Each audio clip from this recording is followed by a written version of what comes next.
Well, good morning, everyone. Have we figured out the movie yet? Oh, this has been fun doing this summer movie series. For those of you who may be new to our church, I do not always dress like this, don't worry. Or like Dorothy, or like any of the other costumes you've seen. But it's been a fun series, hasn't it, to kind of look at scriptures and movies and see where they overlap. You know, we've been trying to find where faith shows up in the big screen.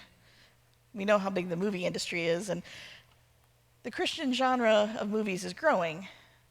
But if you noticed, I have not picked any movies that could have been labeled as Christian for this series. And I did that on purpose because sometimes we forget that Christ is in the world right alongside us, that we don't have to be insulated from everything, that we can experience God and all of his wonders and his miracles right alongside the rest of the world.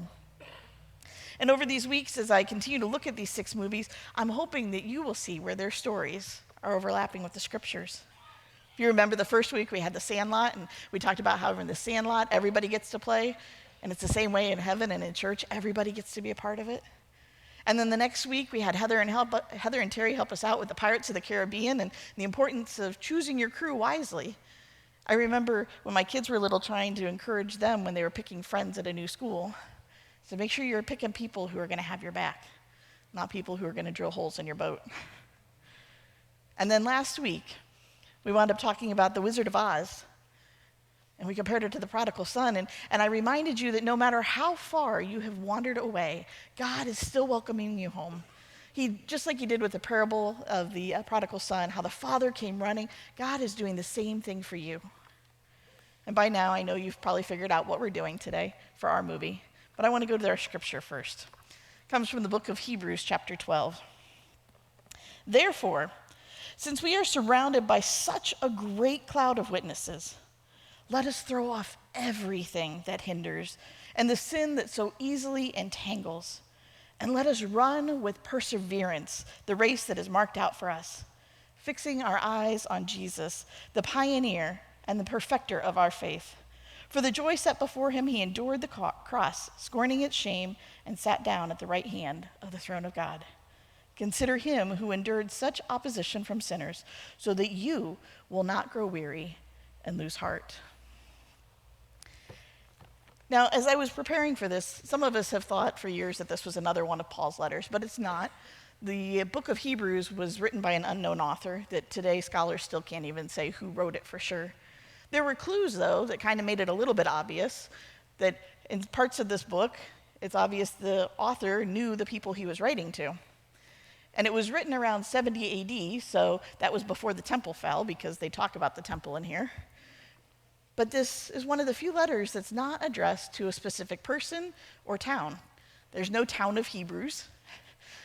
Yes, we had the letter to the Romans for the Christians living in Rome, but Hebrews was not a town. It was a letter that was more written to an audience of Jewish Christians that were struggling. They needed both encouragement and they needed direction. These would have been men and women who had grown up in the Jewish teachings and the faith, and that's what they knew. And now here they have come to accept that Jesus is the Messiah, and how do you reconcile that? And how do you live? And do we do the old traditions of the Jewish beliefs, or is it something different? And we're lost. What do we do? Have you ever felt like if somebody would just give me all the instructions, God, if you would just write me a letter and tell me what's coming, right? Well, that's what this writer's trying to do. He's writing to the Hebrews going, okay, I get it. Life is hard. Here's some hints, okay? I want to encourage you. I want to give you guidance. Now, this church at that time would have been around for several years, and they were at risk, and this is why the letter was being written.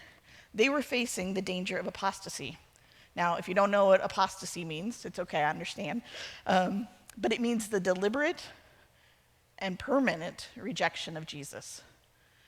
These were people who were trying to believe that Jesus was the Messiah, but yet they were getting to the point of turning their back and going back to the Jewish teaching. We might use the term backsliding. And the writer knew this, and so when he wrote this, he wanted to encourage them and keep them going and give them strength. And here in chapter 12, that's what he's reminding them, is to stay strong and to keep focused on Jesus. Now, I didn't read the whole chapter before. Actually, we'd have to go all the way back to chapter 10, verse 32. The writer starts listing out people from the Old Testament that we might know. Rahab and Jericho's story and Moses Every single time, the writer says, by faith. So it says, by faith, Moses, when he had grown up, or by faith, the walls of Jericho, or by faith, the prostitute Rahab. As he keeps going through all of these people from the past, he's listing their faith and how they lived it out. So he's just gotten through this whole long list of all these people who've done a great job. They've lived out their faith. They've finished their race well. And now he turns to them and he says, therefore, since we are surrounded by such a great cloud of witnesses. That cloud of witnesses isn't angels. The cloud of witnesses is all the people that he just listed out that lived their life by faith.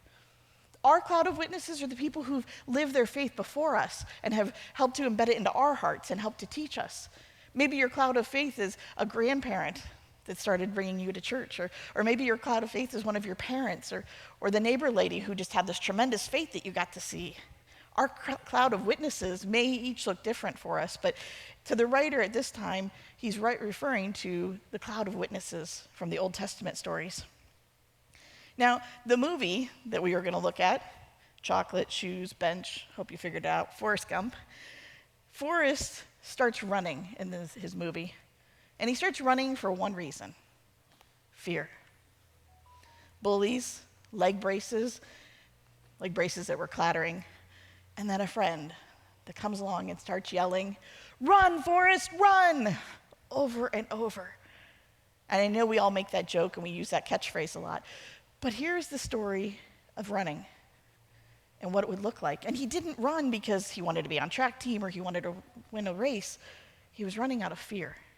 He was running away from the bullies that were throwing rocks. He doesn't run because he's strong. Some of you might relate to that today. I don't feel strong. I'm sure if I asked some of you to go run a 5K right now, you would laugh at me. I would laugh at me too. It's okay.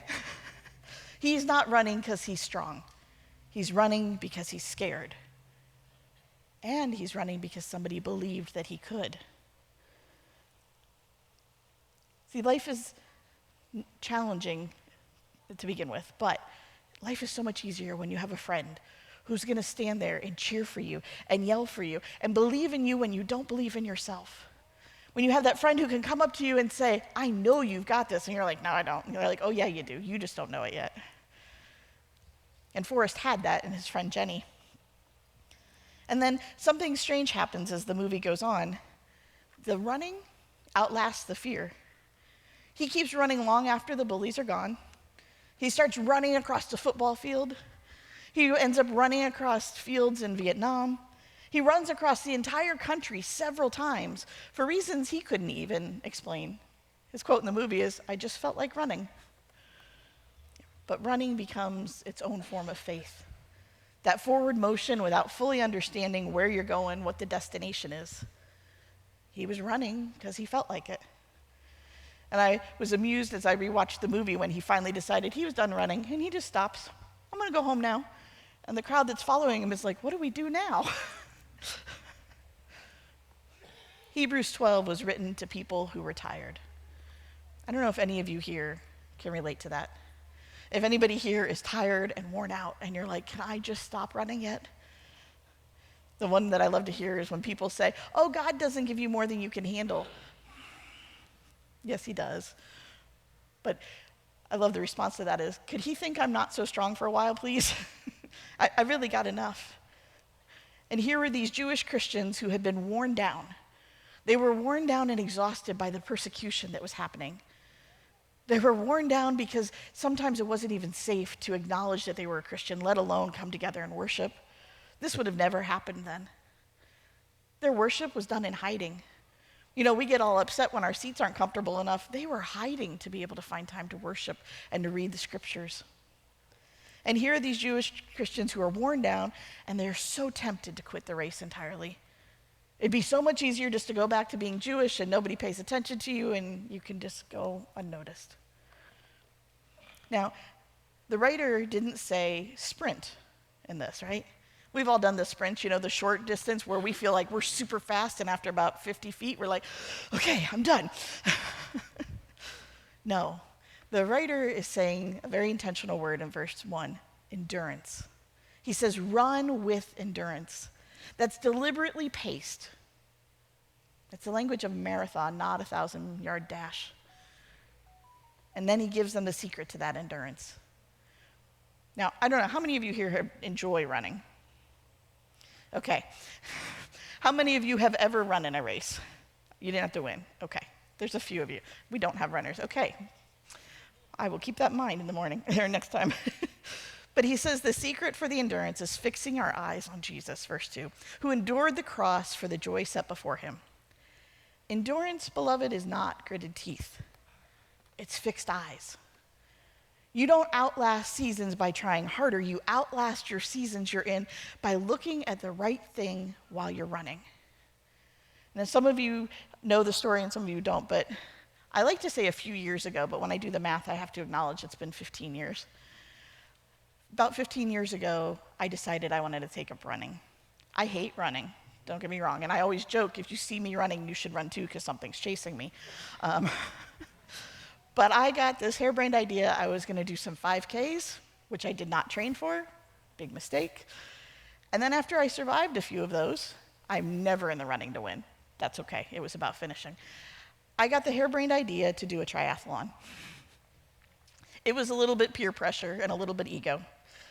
But finally I did.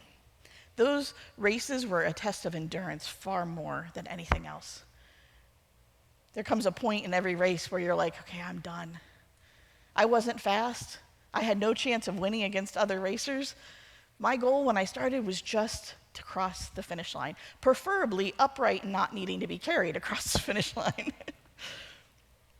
For those who don't know, a triathlon, I did a sprint distance one, so it was a smaller one, and we were down at Miami University outside of Cincinnati. And I got into the pool, and I swam all through school competitively. So the pool was awesome, no problem. I'm passing people, I'm feeling awesome. And then I got to the bike, which is my weakest thing. And the race was in April, and I remember I had been coached by some people on what I needed to do who had done these races. And they're like, you need to get a bike helmet that has lots of holes in it so you get lots of vents and you'll stay cool while you're riding. I'm like, okay. So I went out and I bought this fancy helmet with all these holes in it. And the morning of my race, it was 42 degrees. And I get out to the transition area from the swimming to where the bike is waiting for me, and I have clothes that I'm supposed to be able to throw on that are supposed to be dry, so I can, be dry while I'm riding. Well, while I was in swimming the laps, it started to rain. And everything I brought was saturated. It was all wet. So I chose to continue in my swim gear and ride the bike that way. And as we're out on one of the paths, it was about 12.4 miles. If you're not familiar with that area, there's a lot of hills. 12.4 miles on flat is very different than in the hills. And I remember there was one point I was coming down a hill and I had no control over my speed. And the rain was coming through every single hole in that helmet. And it hurt.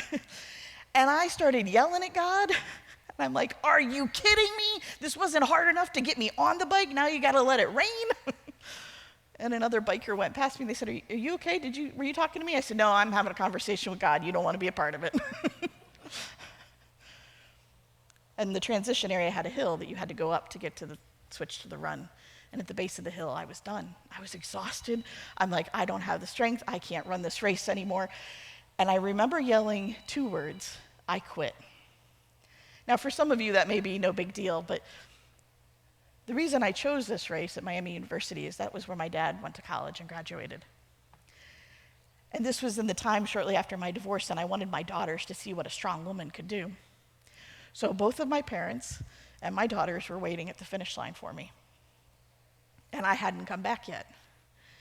And my dad said, I knew bike was going to be your hardest piece, so I came looking for you.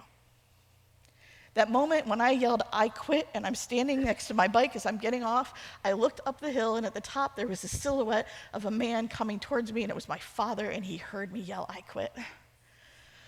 And the next thing that went through my mind was, oh, crud. Because see, my dad had a rule, we don't quit. There's always another way. We keep persevering, we figure it out, and that's what he heard me. My dad came to me and said I was going to walk until I found you, and I remember standing there just crying, like, okay, well, I can't quit now. I did get up to the transition area. I did the run portion slowly, and I made it across the finish line. I was the last official finisher. They were taking everything down. They left the line up for me to cross over, but that was it. but I finished. And it was that endurance and that perseverance because I kept things focused on God. And then when I gave up on that, my dad stepped in. Sometimes when we're in those moments of endurance, we lose sight of God, don't we? We forget to fix our eyes on Jesus because we're in such a mess. We're like, God, I'll just do it myself. You're not helping me the way I want you to help me. I remember yelling at him so vividly that day. But in Galatians 6:9, it says, let us not become weary in doing good, for at a proper time we will reap a harvest if we do not give up. Running the race of faith is hard, beloved. There are going to be so many times you want to say, you know what, forget this. This isn't working. God isn't answering my prayers. He's not hearing me. Why would he put me on this path? Why would he give me this challenge to face? Why? We may not always know the whys, but we know that here the writer is saying that our why is to let us run the race with endurance that's been set before us, because we have a great cloud of witnesses that are cheering for us. Now, he's mentioning the Old Testament believers, but I gotta remind you, there's other people in your lives that have already won the race, that have already persevered, and they're waiting for you because they want to see you finish strong. Every one of those Old Testament believers received their divine commendation through their faith, not because they did things perfectly.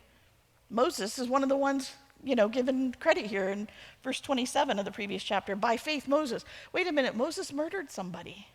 Moses screwed up. Moses stuttered. But it wasn't about any of that. It was about his faith. And see, we don't have to be perfect in our faith. We just have to stand strong and be resilient about it. This passage actually names, too, what's required to run. It says in verse 1, throw off everything that hinders. That means literally strip it down. Now, I was asked today if I was going to dress like Forrest Gump and wear running shorts. No. No way. Partially because I don't even like wearing running shorts for when I do go out and run, although now they're more walking clothes than running, but still. But if you ever watch a distance runner, a marathon runner, they aren't there in winter coats and parkas and snowsuits and all these layers. No, they have stripped down. Running shorts are way too small. Sometimes they don't have their shirt on. They have stripped down anything that is weight. We've seen it, things that are lightweight and minimal fabric, hardly anything to carry with you. Beloved, what are we carrying in our race? Some of us are walking around in big snowsuits that we can't even put our arms down because of all the crud we're carrying in life. And if we're going to run this race with endurance, we've got to let those things go. That means we've got to let go of the sinful nature. We've got to let go of the things that are weighing us down. Maybe it's anger or resentment or bitterness. Maybe it's fear. Forrest's run starts from fear, but then it becomes a habit that ends up meaning something he had never planned. It's the same way with our faith. Sometimes our faith starts from a place of needing the survival and desperation. Some of us came to our faith purely out of desperation because we had nobody else to crawl out to anymore. Some of us came to faith looking for a way to survive in this world. And some of us are running in that entire snowsuit because we just can't let it go, can we? But beloved, that's not how we're called to run. Faith isn't about speed. Faith is about perseverance. Faith is about keeping our eyes fixed on Jesus. It's the spiritual version of yelling, run, Forrest, run. Keep your eyes fixed on Jesus on the hard days, beloved. That's the point. That's what we should be looking at when we're trying to move forward and our legs want to quit. Throughout that movie, Jenny shows up in his life, sometimes in flashback memories, sometimes in a current moment. And so many times, from the time she's a little girl until she's an adult, you hear her saying, run, Forrest, run. How badly do we need somebody like that in our lives? Maybe we need to be that for somebody. Somebody that's reminding us to stay focused on Jesus. And not just focused, eyes fixed on. I want you to think about that phrase for a minute. Eyes fixed on means no distractions, no side quests. It's just Jesus. See, Forrest never figured out why exactly he was running. Faith can be the same way. We may not always know the why, but it's that perseverance. It's that keeping our eyes fixed on him. that we need to start with. Because perseverance will end up preceding understanding, but understanding will come. It just doesn't always come first. Now, your challenge this week is to go run a 5K. Just kidding. No. Your challenge this week, though, is I want you to think about what would it look like if you kept running, not faster, just faithfully, through whatever leg brace season you're in right now. There's a word in Finnish, a book I've been reading lately, that talks about this concept of sisu, S-I-S-U, and it's a type of resilience that they have found in that country. It's the kind that keeps you going even when things are hard. And that's what faith is for us. It's what gives us the perseverance to continue, not speed. Forrest had leg braces that were holding him back in the beginning of the movie, if you've ever saw it. Beloved, I know that each and every one of us here have something that's holding us back. There's something that keeps us from running full out, from persevering. So that's your other challenge this week, is figure out what is it that's holding you back. What is it that's keeping you from fixing your eyes on Jesus? Maybe it's just distractions. But this week, as you are able, I want you to go out, take a walk, take a run, whatever you are comfortable doing, and pray. That entire time you're out walking or running, keep your eyes fixed on Jesus. Because, beloved, faith isn't about speed. It's about perseverance. Would you pray with me? God, who finished the race before us, some of us are so tired. The leg braces of the season, grief, doubt, burnout, fear, they feel heavier than we ever expected this far into the race. Help us to throw off whatever hinders without throwing off our hope. When we still don't know why we're running, give us at least enough sight that we can fix our eyes on Jesus and take one more step. We don't need the speed. We just need the endurance. So please give us that, Lord. Amen. Amen. And in the words, I was just going to say, in the words of Forrest Gump, and that's all I have to say about that. And that's that. If you're able, please stand.